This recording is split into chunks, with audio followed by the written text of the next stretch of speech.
prepoznaj otroka, ni bolj ali manj vrednih. To tako ocenjuje recimo sistem. Ljubezen pa vidi vsakega v njegovi polni vrednosti. In to je božansko, ne?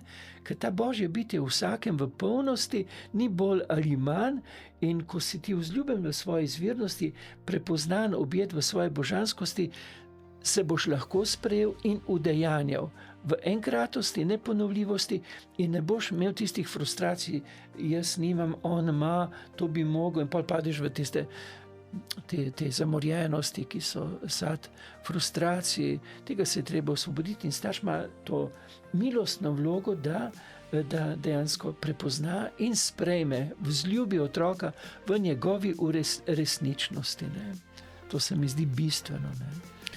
In starši so bili takoj za, ali so hoteli prepričati, so rekli raje, kjer je poklic so hoteli oni, da bi izbral? Ja, jaz sem šel v gradbeno-tehnično šolo, nadaljeval naj bi seveda na fakulteti. Mi smo si puščali sporočila, ni bilo mobilnih telefonov, smo si puščali napisano na listku v kuhinji, in jaz sem, ne vem, v katerem letniku napisal: ata, mama, jaz bom postal duhovnik. Ne, ko sta prišla domov, to prebrala, mama je dobila živčni zlom, ata je letel k župniku, ki ni imel pojma, in ga nadrl, kaj on dela z mladino, zavaja mladino, da ga bo prijavil, pa ne vem kaj. Ne. Bilo je zelo težko, ampak sta sprejela. To poklon njuni ljubezni. Ne.